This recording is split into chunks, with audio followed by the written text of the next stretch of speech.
Hi there, Perfecto the Castro here and welcome to my channel. I hope you're having a great day.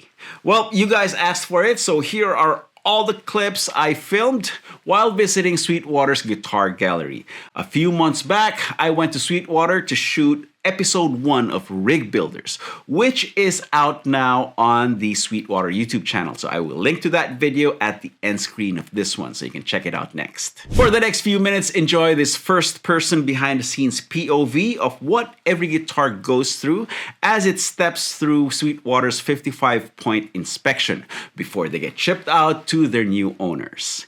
Here we go.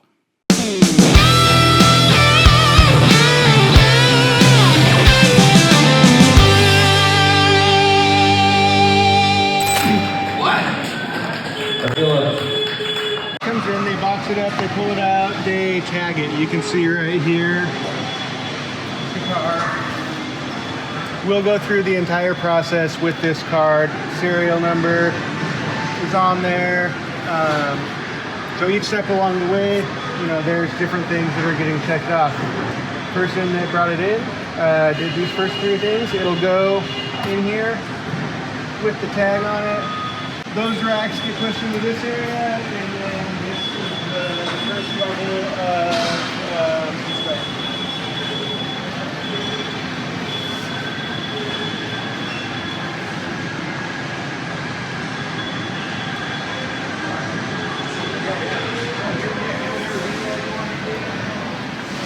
Like you can see, down both sides, you got stations. Yeah. You know, there's got to be 30 people in this section doing this stuff.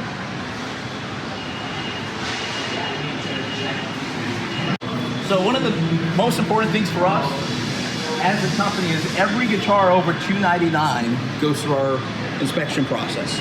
And that whole thing is to really guarantee the customer gets the Sweetwater level of service, right? In your traditional mom and pop stores, you break out a guitar and you as an employee can make sure it's right. But here we're sending it to customers. We're not there to do that. So we do that ahead of time through our process.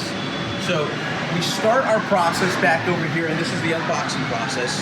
And we actually prioritize unboxing in 3 separate buckets. The first bucket is anything with the red line. We had 2 rows of inspection.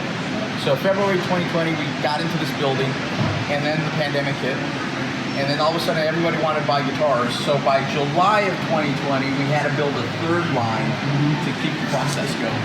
So pretty cool, fortunate instances, you know. Over here.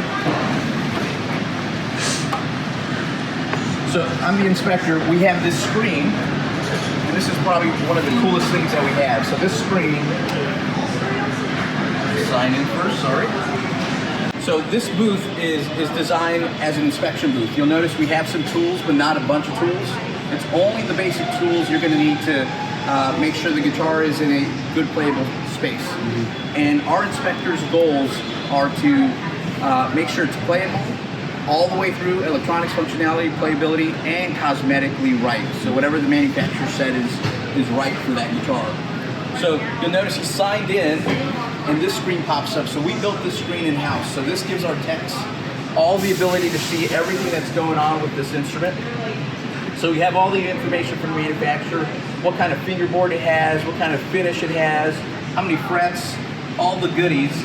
You'll notice he's cosmetically inspecting the guitar all the way through.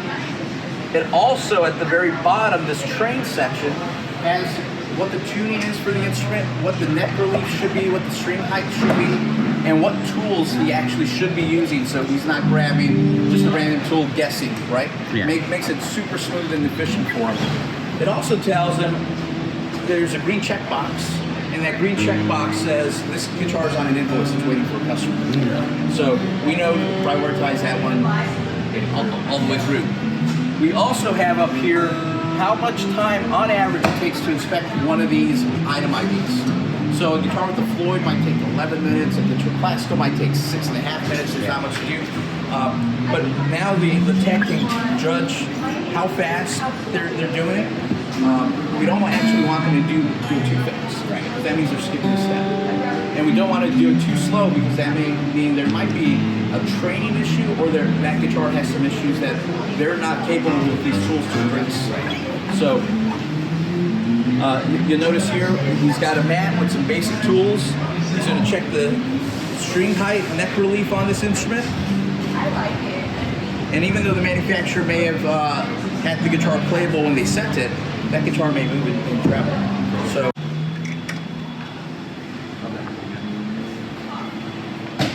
To one of these benches, and this is what we call a support tech bench, and you'll notice way more tools. Yeah. Right? And so the way I like to describe this is kind of like triage in the field, where we're just making sure we can take care of the instruments. We've got nut files, we have lacquer pens, we have different grades of sandpaper, all the tools, soldering. So we will do what we call a service order, track all the information that we get from it, and we try to adjust it as the manufacturer would adjust it. At the end of the month, we actually send the manufacturer a report with all the serial numbers and all the information that we did on the work, so they get feedback from us. And so the cool thing about that is this continuous improvement idea in the guitar business. You know, probably catching common issues too. Right. Yeah. And sometimes it might be, this batch or this inspector or what have you, or it's this time of year. We had a specific manufacturer where we saw a lot of checking in February.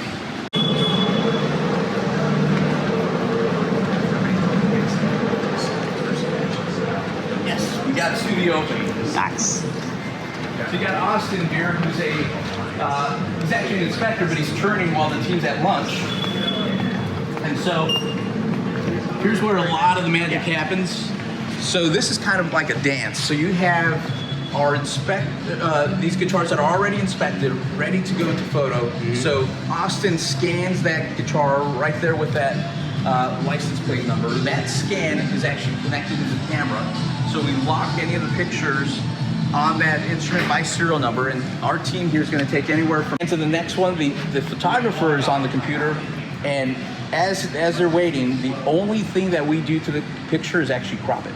So we don't do any color correction, no Photoshop, no Lightroom, none of that. It's just, we've done literally millions of shots now. The team's really good at getting the right shot, the right color, right light, and then we just crop it. And the cool thing about that is as soon as it's done here, that picture's connected to that serial number, it can be available to our customers momentarily. So they don't have to wait till, weeks later for it to get updated in the, Yep. Awesome. Very efficient. So like that. Appreciate it.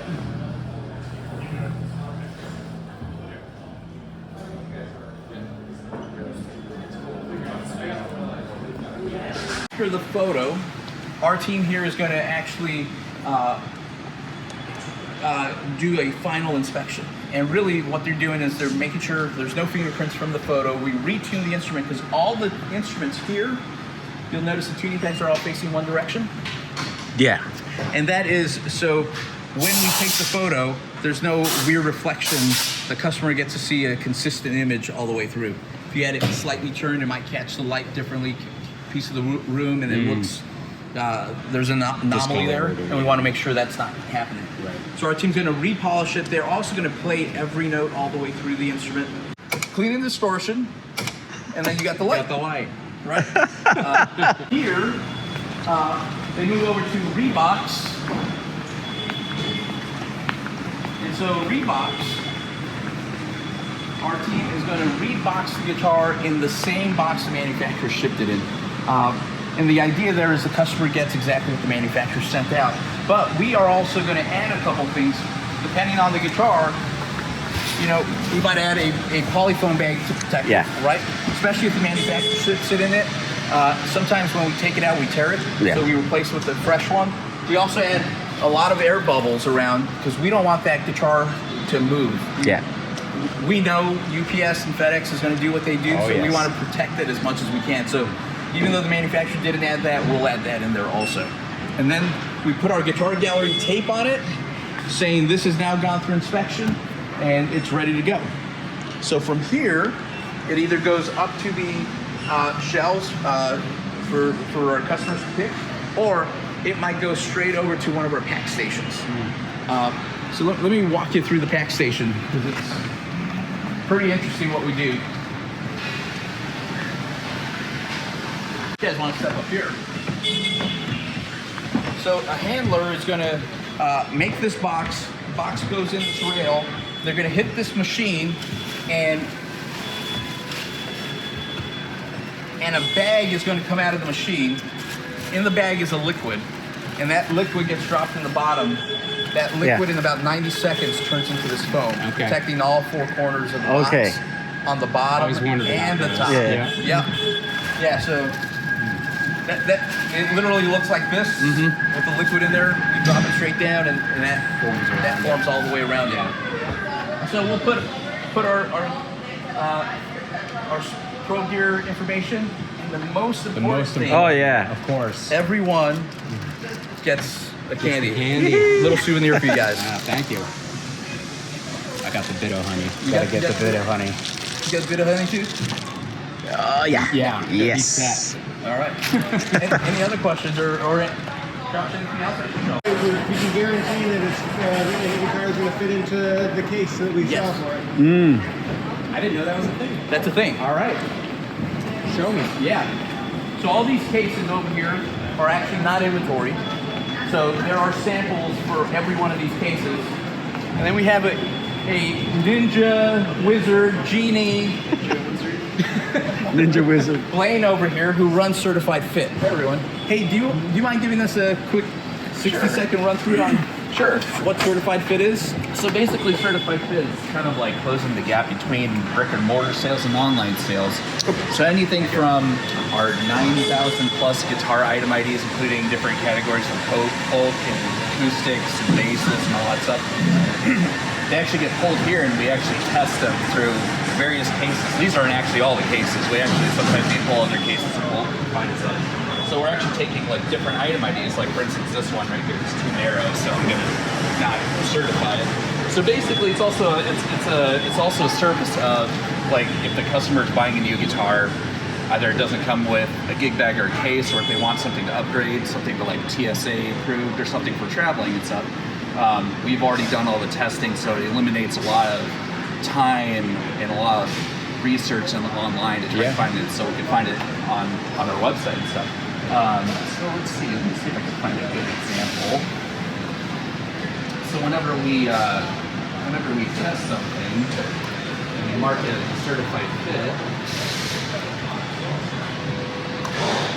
we have here on each guitar's webpage a separate category for all of our certified fit options.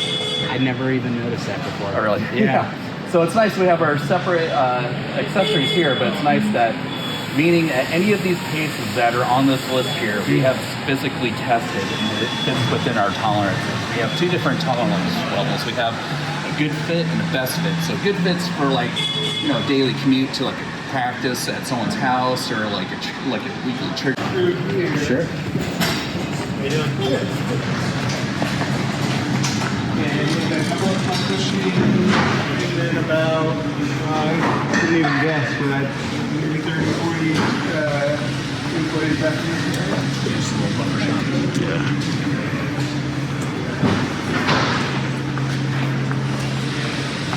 Full shot back there. Yeah.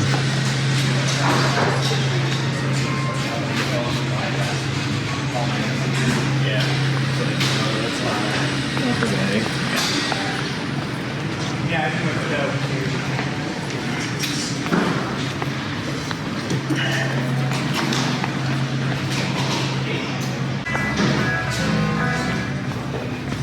These are kind of all custom set up how each user wants them to be. This is the training booth where I go in here to learn different things.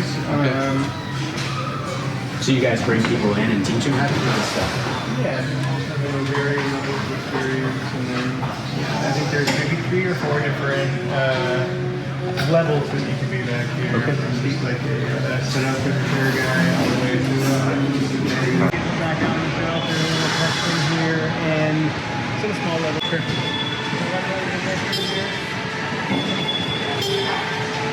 We have to process for all this stuff right now here.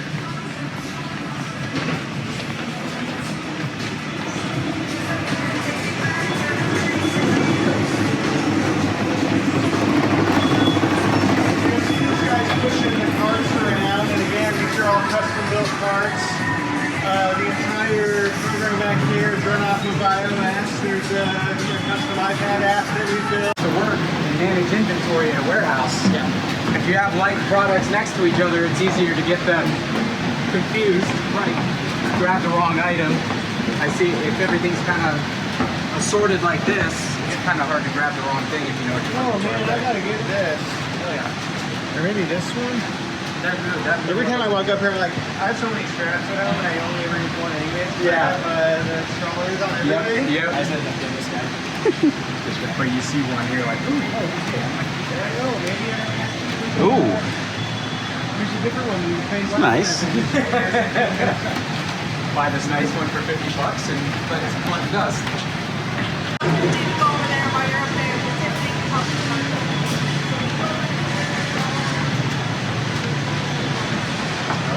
And then everything from here over is non-conveyable, so it's too big to go in the bucket. Palletized. Yeah. Whoa. Yeah, this is starting to fill up. So a couple months ago, this whole floor was empty. This is where kind of the overflow spot for Q4 ends up sleeping before it goes down. Then people are packaging it up and it's coming through this system here. So everything they do downstairs gets put onto these rollers that you see behind us. They'll come upstairs, we go up there, and we're taking the items out of the blue bins, out of the...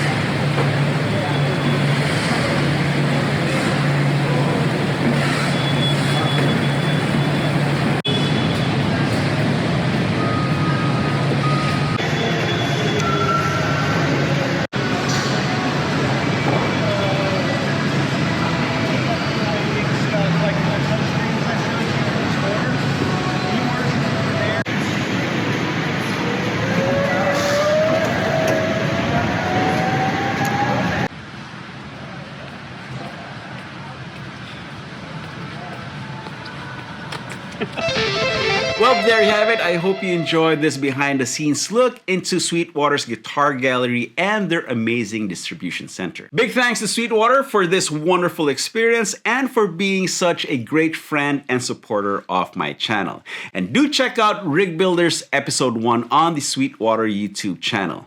And please vote for my rig. I'm counting on all you guys. If you dug this video, please give it a thumbs up, like, hit subscribe if you haven't yet, and don't forget to ring that bell. And let me know what you think of Sweetwater's Guitar Gallery in the comments section. Click on the end card to go watch Rig Builders episode 1, then go grab your guitar and play something. Y'all know the drill. Practice makes perfecto. Cheers, guys.